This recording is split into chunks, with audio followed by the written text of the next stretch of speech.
Welcome to Art Ed Radio, the podcast for art teachers. This show is produced by the Art of Education, and I'm your host, Tim Bogatz.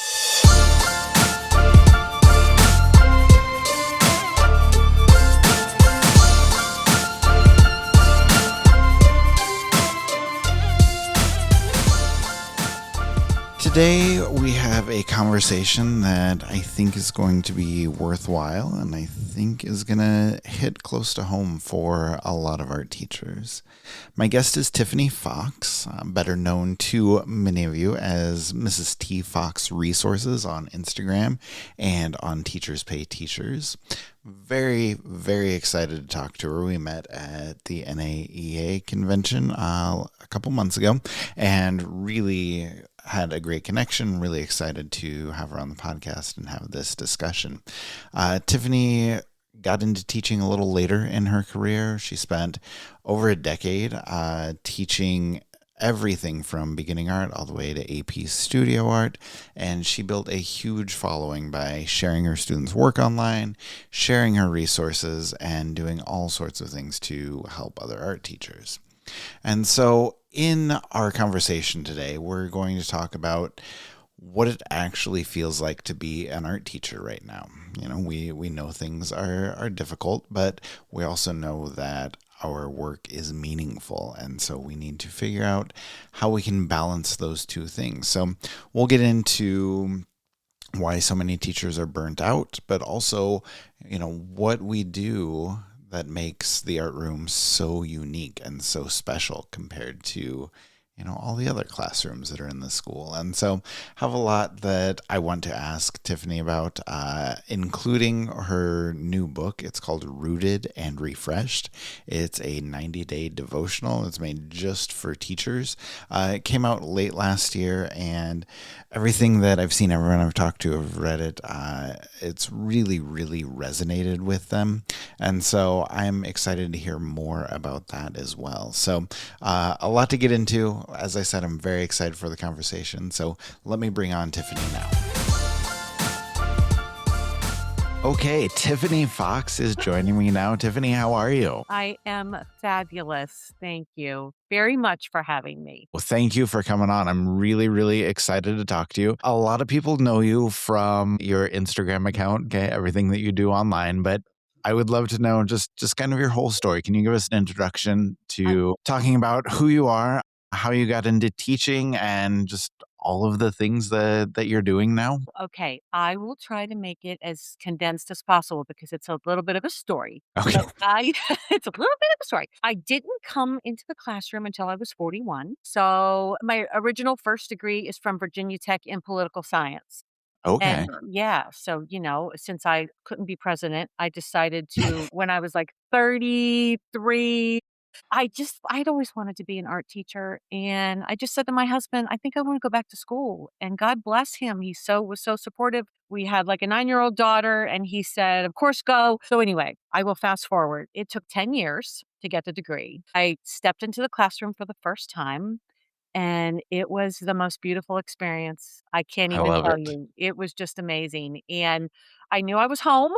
I knew I was where I was supposed to be, and it was just I was there for 13 years, North Carolina, north of Charlotte, suburban high school, large population, large class sizes, but I taught everything from beginning art all the way to AP studio, and I was just blessed, blessed with great admin and great coworkers and amazing students. It was just a really wonderful experience, and then COVID came along Mm. and harshed my mellow, Tim, big time, okay? So, not that COVID was the reason I left the classroom, but what happened was in 2018, I discovered Teachers Pay Teachers. And this was, of course, prior to COVID, but when COVID hit, I discovered my goal, Tim, is helping people. Like I tell people, my drug of choice is to help other people succeed, whether it's my students or now my fabulous educators that I help. I also do professional development, and I did a little stint as a competition bikini designer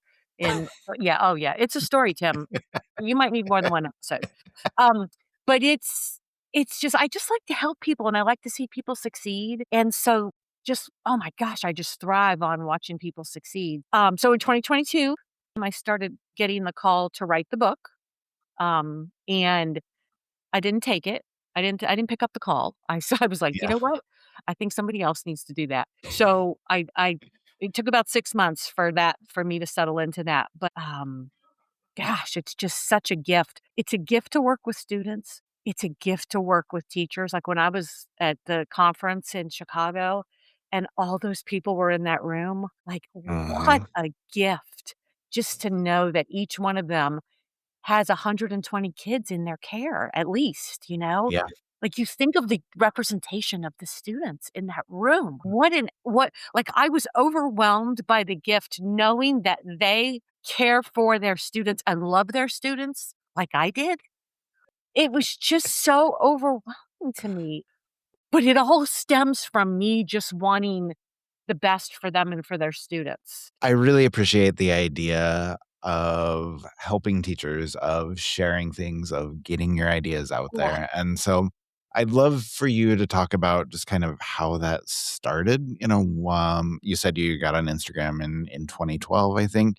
Can you talk about sort of how that grew? Talk about the other things that you're doing and sharing online. sure. And I guess my big question is like when you started sharing your resources, started sharing your ideas, like, when did you start seeing that what you were putting out there was really resonating with people? Oh my gosh. This is the best part. So it all started with this vector painting lesson that is just it's just a simple value study in a monochromatic color scheme. Mhm. And that was the one that people just really loved. And so I knew nothing about Instagram. My high school students actually set it up for me Okay. because they said to me, they're like, Fox, you got to be on Instagram. And I'm like, Okay. what is the Instagram? And they're like, gotta be on there. So they set it up, and that first original photo is, from Spirit Week of the 3 girls that set it up is actually still on my Instagram. You'd have to go all I love it. it's awesome. I could still see them, I could still see and so I just started I didn't know anything about it, and I just started if they would do something cool, I'm big about displaying their work, so I always had their work Mhm. displayed. In progress and finished was always up in my room. So each class was represented on a wall, and so I would just go take a picture and put it up there. So then teachers started following and reaching out and saying, "Hey," and then, of course, I told you that how we got to Mrs. T. Fox Resources, which okay, can I just say something about Mrs. T. Fox Resources? That stupid title to my shop. I have no but I'm literally okay, this is me, Tim, before first block, setting up my TPT account, I'm going like this, and it says, "Title of your store." I don't know anything about TPT. I don't know anything about SEO. I don't know anything about how people find you. So what do I call it? Mrs. T. Fox Resources. Does that say art to you? No, it doesn't. The the People have these cool stores that are like artful ideas. I love it. And like the art of this and the art. And I'm like, why didn't I pick that? But anyway, that's a whole nother thing. But literally the tardy bell rang and I was like, okay, Mrs. T. Fox Resources. So I've been fighting that battle ever since. So people started, I would put the work up and people would just say, where do I get it? And then, I would have to get it in the shop first. So I was like getting up at 4 o'clock in the morning. Now, at the same time when this started, I was sewing the competition bikinis. Mm, So I was yeah. sewing and rhinestoning and making lessons and trying to teach and doing all the things. Yeah. So, I'm all about skills and confidence. I also have a heart for students with special needs. I think they get left out of the equation. So all of my resources are geared for success across the board, not just for your creative kids. I love creative kids. They're wonderful, but everybody needs a win. Somebody said to me one time, "Do you sleep?" I'm like, "You know what? Very, very little because I'm just constantly wanting" but people needed help, okay? Yeah. And coming to me, and they're specifically asking, "I need to know how to teach drawing. I need to know how to Yep. teach colored pencil." So that I think the social media I got the Facebook page, and the Instagram, of course. Oh, yeah, and then I started a YouTube because someone said that Of was a good. course. Of course, of course. And do you know what I'm tired of, Tim? Can I just tell you for a second what I'm tired of? I'm tired of all of these people getting on all of these platforms and telling people that they're gonna make 6 figures on YouTube in Oh, 45. yeah. Do you not love that? Okay, if you're doing that, if you are out there under the sound of my voice and you're telling people that, stop telling people that, okay? Because it's not the truth. I operate like there's this central axis and it's helping people, and everything just revolves around that. So I always say to Mhm. myself, is this helping people? Is this making somebody else's life easier? Is this making somebody else's is this making somebody's day in the classroom easier? Am I and how can I do that? So that's the catalyst that moves the resources forward for Mrs. T. Fox. I guess along the same vein, you have a book out too, and I really wanted you to talk Yeah, about that. So can you tell us more about the book? I What inspired you to write it? I know people always have a thought in the back of their mind, like, maybe I'll write a book someday. maybe I'll And write a so, book. I'd love to know, like, how long did it take you to put it together and publish all that? And, like, what kind of feedback have you gotten from it so far since it's been published? Okay. Sorry, I know that's a lot of No, questions. no, no. There is a reason that everybody is in their room. And I used to tell my kids this all the time. I used to say, guys, there are no mistakes. If you think you got dumped in here on day one, I was like, okay, who got dumped? Give me a hand if you got dumped.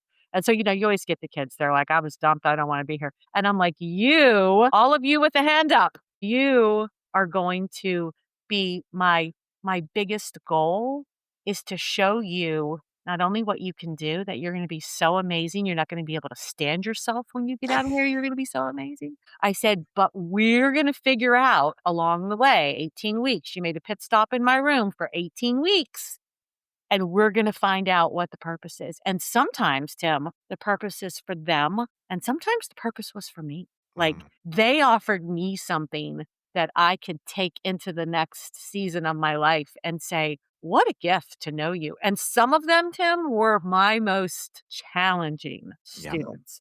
So in 2022, we got here. I was in a little bit of a wilderness season, not knowing, school went back. Oh my gosh, Tim. What I got to do was I got to go back to the classroom because the book is a compilation. It's a 90-day devotional and it's 90 stories from my classroom. Mm, So every day each day is like 3 pages. There's a literal flashback story to my classroom. yeah. So it took a year and a half to write it. And then I went and found myself an editor who read it and said, "This is like super cute, but it's not a devotional. So we're going to Mhm. write it again." So I wrote it a second time. So that took about a year and a half. And in November of 25, we published. It is on Amazon. Rooted and Refreshed, a 90-day devotional for teachers is the title. I had a great launch team of educators, about 120 educators helped me launch it. And so there is really good solid feedback because they were able to read it as I wrote it, as I edited, they were Yeah. able to give me the feedback. So it was just a wonderful experience and finally came to fruition in November 2025. The irony of the whole thing is so many people have read it who are not educators, but Mm, this is what they say to me. I had no idea what my son or daughter, I had no idea what their teachers are dealing with. interesting. So a whole new perspective. Or my wife's a teacher.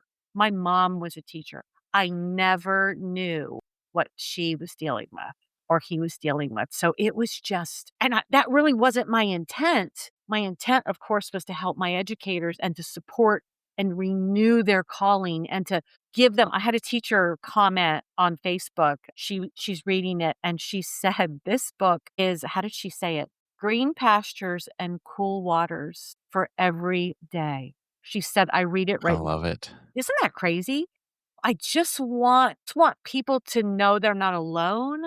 I guess that was always when I was in the classroom, I was always all about the lens. Okay, am I seeing this through my own, like, am I angry? Am I tired? Am I cranky? Why am I reacting this way? And what is the impact that this has potentially, not just on the student under the sound of my voice, but everybody else in the room? Because you think you're talking to one person, but you're not. you're really talking to 30 or 40 people because Right. everybody's there. Everybody's there. How I like make you feel seen and heard and valued, like when I do that, I'm showing people how to do that, It's like so it's kind of gets all existential, if you think about like because I think at the end of the day, sometimes we kind of default with why is nobody learning how to shade? My favorite is I was doing a talk with some teachers. We were doing shading workshop and somebody started saying, "Oh, I give the directions and they're coming up to me right after the directions and they're saying, well, what do we do here? I don't have a pencil. I don't have this. I don't have this." And I just kind of said it offhandedly, but this lady was like, oh my gosh, I needed to hear that. I said, sometimes they just want to talk to you. Like Yeah. the excuse is, I don't have my pencil. I don't have a pencil. When really there's 40 pencils in the bottom of your backpack if we would just empty it out. But they need some interaction. Hmm. We don't know what they're coming from. We don't know what they left when they left their home situation. Yep. So maybe they just need somebody to talk to. But I really think we need to kind of get back to basics as far as why we're there, like Hmm. because we're there because we're called. Nobody's in this job to get rich. Absolutely. I was in North Carolina, Tim. I made $47,000 after 13 years in the classroom. Hello. Yeah. Okay? Like that's not why we're in this. We're in this because we love kids. Absolutely. I really liked what you said about, non-art teachers or non-teachers reading the book and Yes. and having that help them understand, I guess, Yes. what we're doing, what we're going through. Yes. And so I wanted to dive into that a little bit more. And I wanted to ask you, like, what is unique, I guess, about the emotional experience of being an art teacher that maybe people who aren't living it, that aren't doing it, like, what do they not understand about what we do as art teachers? I really, really tried hard to push the reset button on the high school that I went to because we're trampled on and overextended, and everybody thinks our supplies belong to the entire school, and everybody thinks we're supposed to paint every set for every theater production, every poster for every teacher event, every end of year teacher gift. We're supposed to come up with it. We're supposed to design the Christmas card. I could go on and on and on. Mhm. So I think and then it's undervalued because people say, "Oh, so and so has to make up a test. We'll just pull them out of art. So and so has to," there's this sort of demoralization of what we do. And in my opinion, and it's humble at best, I think, and I know my classroom, and I'm sure I speak for everybody under the sound of my voice. Our rooms are a safe place. Yes.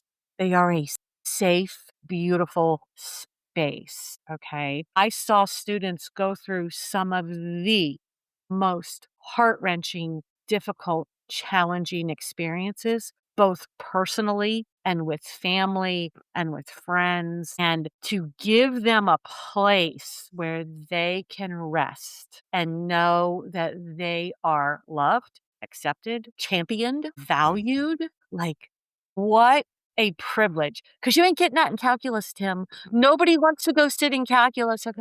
Nobody. Okay, it's a nightmare. So, and there's no colors on the walls. Nobody wants to go there. But I think that's our unique opportunity. I think it's our blessing, if you will. And just to know that we have that privilege. And I know people are listening to this and they're going, "Yeah, I do that in my room," or "I have this in Yeah. my room," or "I have that in my room." Like whatever it is that's bringing the safety, foster that and lean into that. And just know that because of you, somebody made it to the end of the day. Maybe they made it to the end of the week. Maybe they made it to the end of the year. I had a gentleman come up to me the very last art show I did in 2022. This is also in the book. I didn't know who he was, but in 2009, the first year I taught, his daughter was in my class. Mm. And he had moved her from Ohio after a divorce in the middle of the year. And she came in January, and he did not think she was a senior. He did not think she was gonna make it to graduation. Oh, He wow. was very worried about her. He was very concerned. And not only did she make it, but she was so he said just her load was lightened, her mood was different, her attitude was completely different being in my class. And I wish I could tell you that I remember this and that it was this aha moment. It wasn't because it wasn't about me. Okay.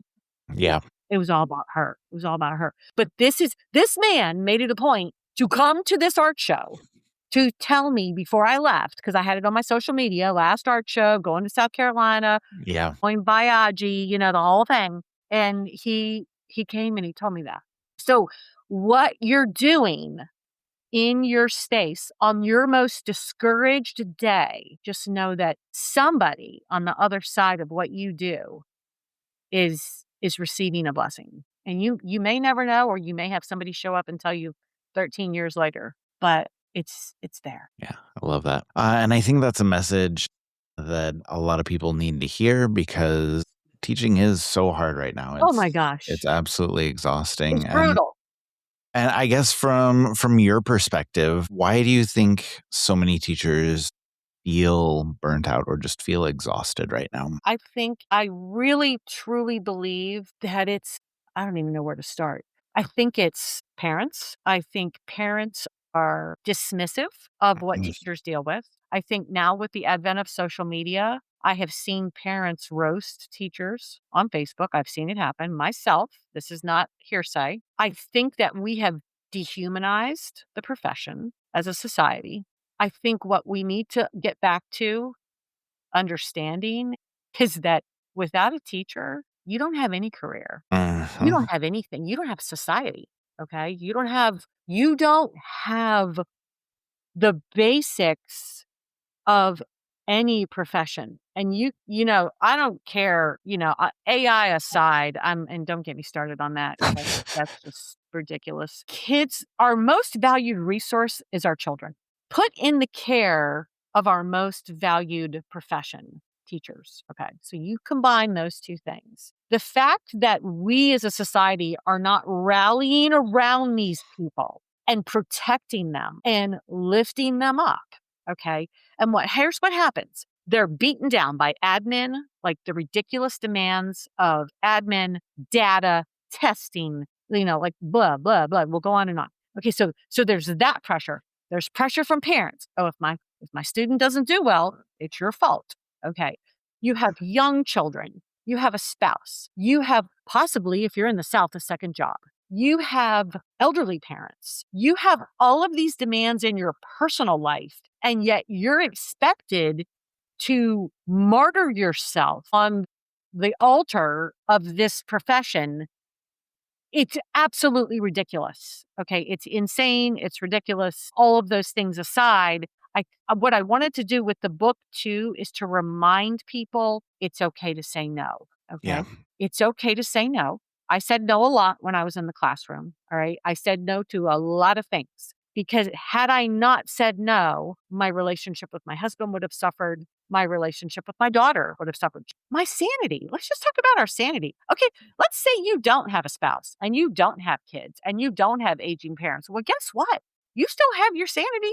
Like, Yep. did you have to protect and your livelihood? And a lot of these people can't even afford to live if they're single. They can't afford to live on their own because we don't support them.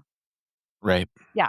So I think, and this is the other piece that I think makes it really difficult, and that's social media. I think there's this comparison that happens. I think I was just talking to a lady. She got the book. She read the devotion. I have an entry in there about, don't go to social media for your inspo, in the classroom, because what you're seeing is the highlight reel. You are Yes. seeing the very, very best of what's coming out of all of these classrooms. Mm. It's not real, first of all. And I have an Instagram, people. Okay. When I do my little reel and mine are usually when I'm all sweaty in my tank top and, I try to just keep it as real as possible because I don't want anybody thinking that like there's any fluff with this. Okay. I'm exhausted and I'm not even in the classroom anymore.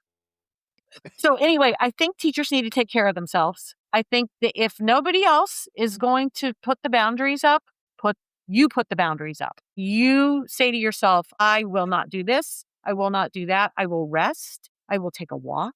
I will take a moment for myself.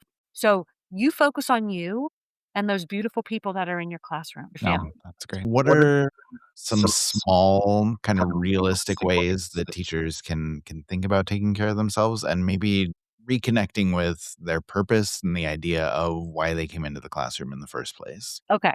The first thing you need to do, shameless plug, you need to read my book. A lot of a lot of what a lot about teacher care is in this book, okay? In all seriousness, it is in Yeah, the book. It is do this, this works, but super, super basic things, and I talk about this in the book. And now some of it's kind of raw, because it's me being humble and admitting that I did some things that I shouldn't have done that ended up affecting my health. And keep a jar of peanut butter in your desk.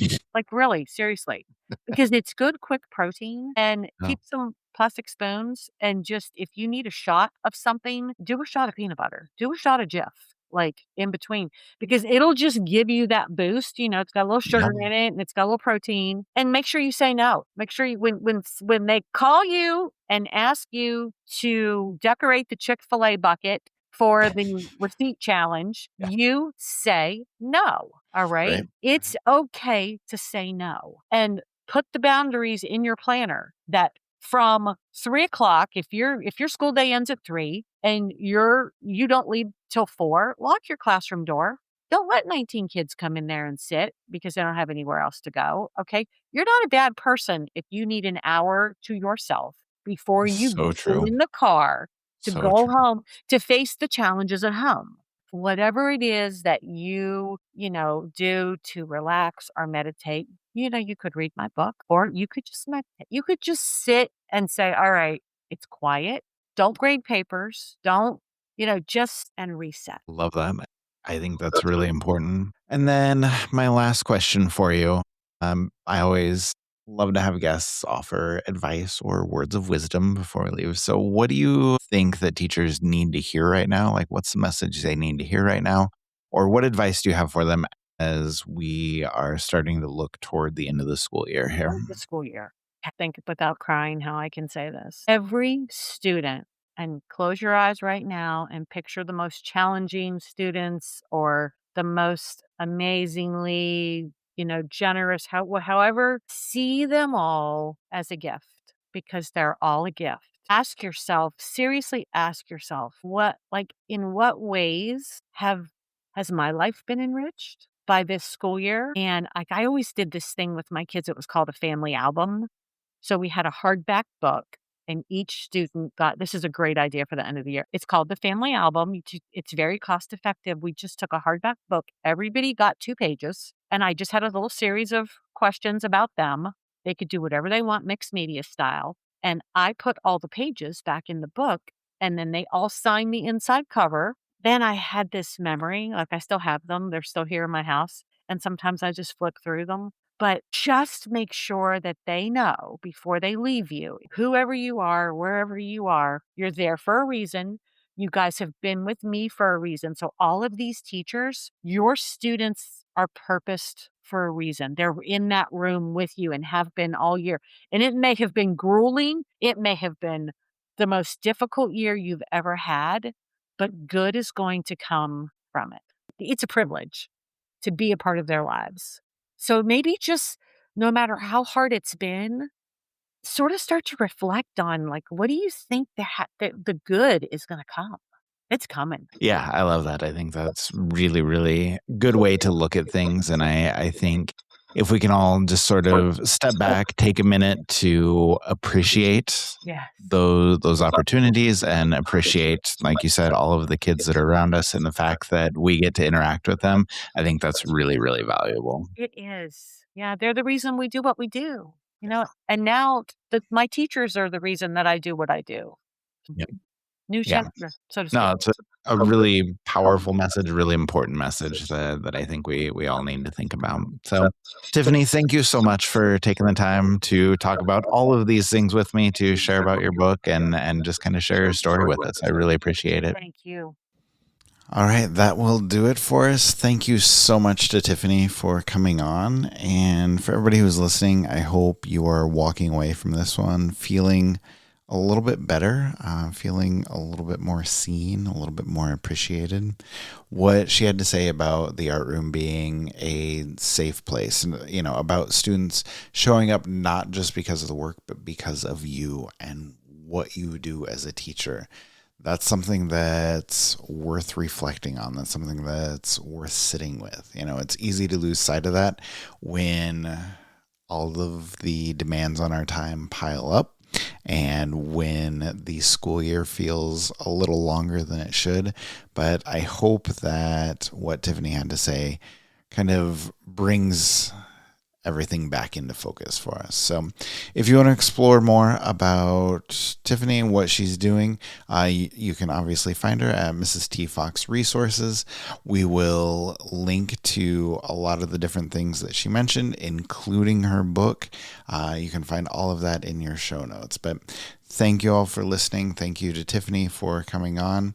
And if the conversation today has resonated with you, if you want to pass it along to another art teacher who maybe needs to hear it, they will appreciate it. We will appreciate it as well.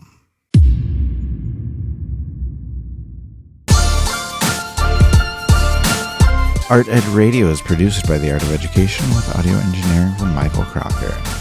Thank you for joining us for today's episode. We hope it was helpful for you.